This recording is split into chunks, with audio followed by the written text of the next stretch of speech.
مقدرات کی کرامات۔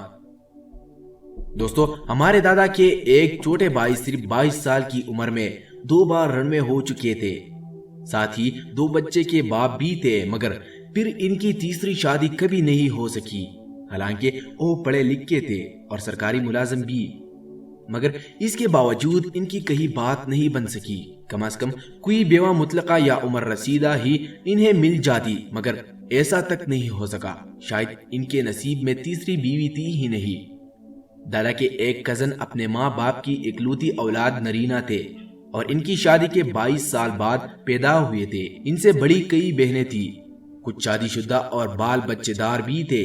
ان کی سب سے بڑی 21 سالہ بہن اس وقت 5 یا 6 بچوں کی ماں تھی، اور وہ تمام بچے چونکہ رشتے میں ان کے بانجے ہوتے تھے تو وہ انہیں کچھ ادب اور کچھ لاڈ میں ماموں ہی کہتے تھے، ان کا نام نہیں لیتے تھے۔ پھر یہ ننھے منھے سے ماموں ذرا سیانے ہوئے تو ان کی دادی کو ان کی شادی کا شوق چڑھا، اور انہوں نے جیسے اپنی پوتیوں کو کم عمری میں بیاہا تھا، اسی طرح سے ان کی بھی 12-13 سال کی عمر میں ان کی ہم عمر ہی لڑکی سے شادی کر دی۔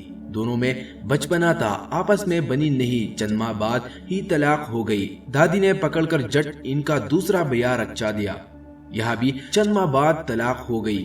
دادی نے ہمت نہیں ہاری اور وہ 15 سال کی تو ان کا ایک 11 سالہ بچی سے نکاح پڑھوا کر اسے رخصت کرا لائے، اور پھر اس کے 5 سال بعد ان کے ہاں بال بچوں کا سلسلہ شروع ہوا اور یہ شادی مرتے دم تک چلی۔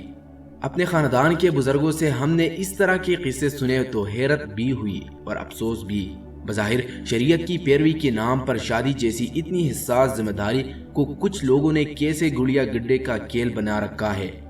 اگر ایسی بات نہیں تھی تو 2 بار طلاق کیوں ہوئی، اور وہ تیسری شادی جو کامیاب رہی تو ہم جیسے کڑوس دماغ کے نزدیک تو اس کی وجہ یہی ہو سکتی ہے کہ یہاں لڑکی ایک انتہائی غریب گھرانے کی یتیم یسیر بچی تھی، جس کی پرورش اس کے چچا نے کی تھی، جو کافی عیالدار اور اتنے نادار تھے کہ شادی کے موقع پر انہوں نے بچی کو صرف ایک سوتی کپڑے کے جوڑے کے ساتھ رخصت کیا تھا، اور نکاح کے موقع پر سوائے چواروں کے وہ کوئی اور بندوبست نہیں کر سکے تھے، اور عین ممکن ہے کہ انہوں نے بچی کو پہلے ہی باور کرا دیا کہ دیکھو بیٹا، وہاں تم سے پہلے 2 کی واپسی ہو چکی ہے، اس لیے تم سنبھل کے رہنا اور کچھ ایسا نہ کرنا کہ تم بھی روانہ کر دی جاؤ۔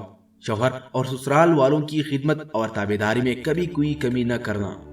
اب تمہارا جینا مرنا انہی لوگوں کے ساتھ ہے، اور بیچاری بند ماں باپ کی بچی یہی نصیحتیں اور تنبیہیں اپنے پلوں میں باندھ کر لائی ہوگی، اور کچھ ہی عرصے بعد ذمہ داریوں کے جنجال میں جگڑ دی گئی ہوگی۔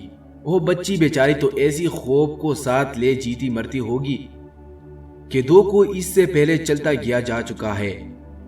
تو پھر میں کیا چیز ہوں؟ کس طرح سے اس نے اپنے من کو مارا ہوگا، اپنا آپ کچلا ہوگا، تب جا کر سرخرو ہو گئی۔ جب بھی یہ واقعہ ذہن میں آتا ہے تو خیال آتا ہے کہ وہ 2 لڑکیاں جو طلاق کا تمغہ جیت کر رخصت ہوئی، پھر ان کے ساتھ کیا بیتی ہوگی، ان کا کیا بنا ہوگا۔ ذہن میں مختلف سوال ابھرتے ہیں، جواب کوئی نہیں ملتا۔